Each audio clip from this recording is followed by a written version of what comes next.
The first weird thing about becoming a trillionaire is that nothing feels real anymore. Not the money, not the people, not even your own life. Because one day you're comparing grocery prices like a normal person, and the next day, governments are nervous when you tweet. It starts at 8:14 a.m. You're half awake, hair destroyed. You grab your phone expecting spam emails and low battery anxiety, but instead, every banking app on your screen has crashed. At first, you panic. Then your phone starts vibrating, and it doesn't stop. Texts, calls, emails, news alerts, unknown numbers, a voicemail from your bank that begins with, "Sir, we need to discuss your liquidity event." That's rich people language for, "You accidentally became economically concerning." Within hours, financial experts are on television trying to explain you. One guy points at a graph and says, "This level of wealth concentration is historically unprecedented." Dude, they're talking about you like you're an incoming asteroid. And honestly, at first, it's amazing. You buy all the dumb things you promised yourself you'd buy if you ever got rich. A penthouse, a hypercar, ridiculously expensive watches. A gaming setup so powerful it could probably detect alien life.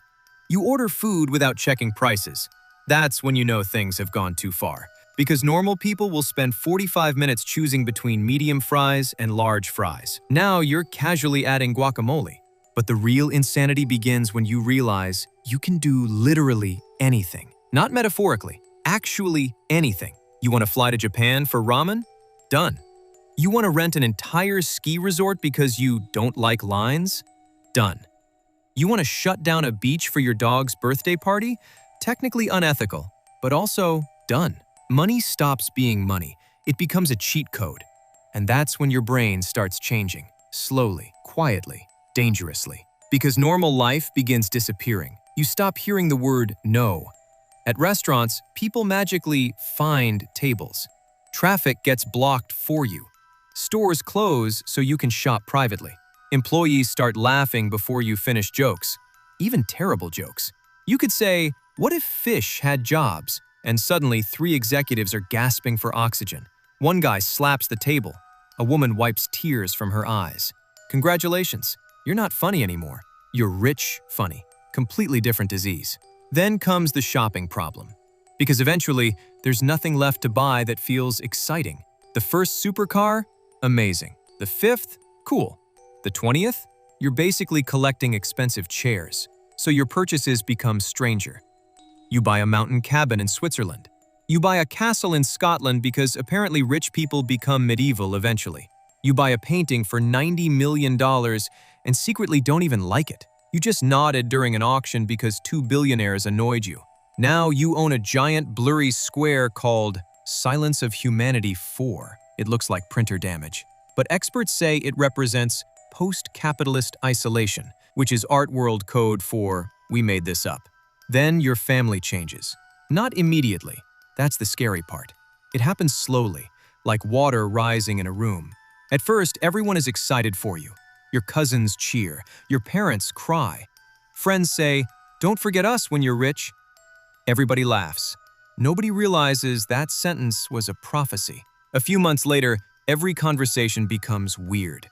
People stop recommending affordable restaurants around you. Friends hesitate before inviting you places. They assume you're too big for normal life now, and you keep trying to act normal. But normal died the second your net worth hit 12 digits. Then the requests begin. At first, they're reasonable. Can you help with tuition? Can you help with debt? Of course you can. You happily help, but then it spreads. A friend of a friend needs startup funding. A cousin suddenly has a business opportunity. Someone you met once at a birthday party sends you a 19-page PDF called "Why You Should Invest in My Luxury Energy Drink." You open it. The product is sparkling water for dogs. Your DMs become terrifying. Thousands per hour. People asking for money. People pretending to be sick. People proposing marriage. People threatening you. One person writes, "You don't know me, but destiny connected us spiritually." Absolutely not. Blocked immediately. And eventually, you stop trusting kindness. That's the part nobody tells you. Because when you become this rich, every compliment feels suspicious. Every friendship feels blurry. Every relationship becomes impossible to measure honestly. Do they like you? Or the private jets? Or the access? Or the security? or the lifestyle. You start analyzing every interaction like a detective. Someone says, "You seem grounded," and your brain immediately goes, "Interesting, possible manipulation attempt." But here's the craziest part. You're still you. Inside your head, you still feel like the same person who forgot passwords and reheated coffee 3 times. You still get insecure, still overthink conversations, still stare at the ceiling at 2 a.m., except now you're doing it inside a mansion with heated marble floors. Then power enters the picture.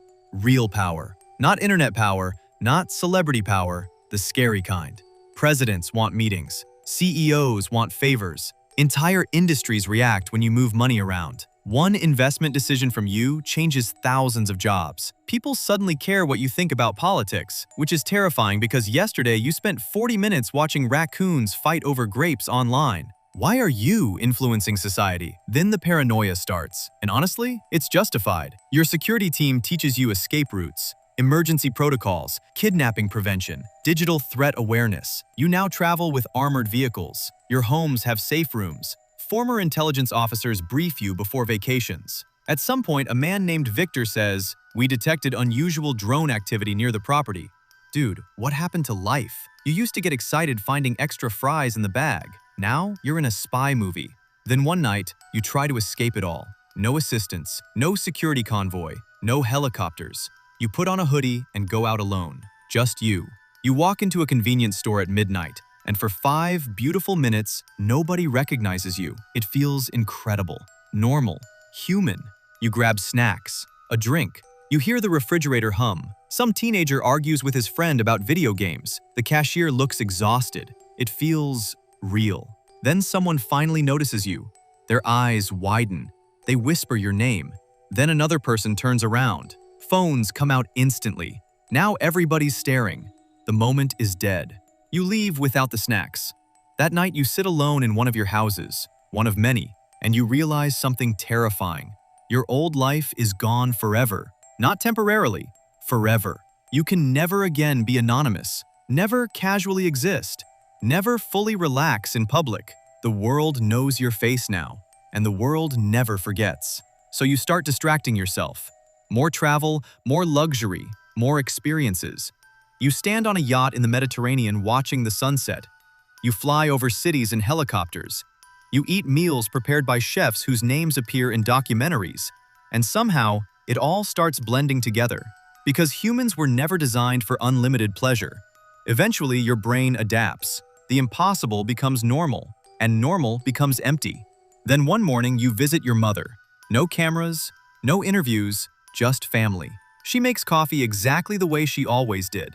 Same mugs, same kitchen, same old refrigerator magnets. And for the first time in months, your shoulders relax. She talks to you normally, not like a trillionaire, not like a global figure, just you.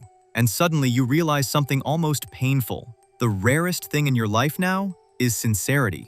Because at the end of the day, $1 trillion changes everything around you, but not the things inside you.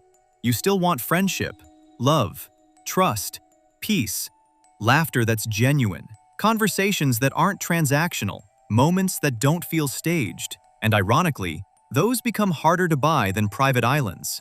So later that night, you stand alone on the balcony of a skyscraper you own. The city glows below you. Millions of people, millions of lives, some struggling, some happy, some dreaming about becoming rich someday. And maybe they should. Money absolutely matters. It solves problems. It creates freedom. It protects people. But standing there above the entire city, with more wealth than anyone who ever lived, you finally understand something strange. There is no amount of money that automatically makes you feel complete. And maybe that's the most human thing about you left.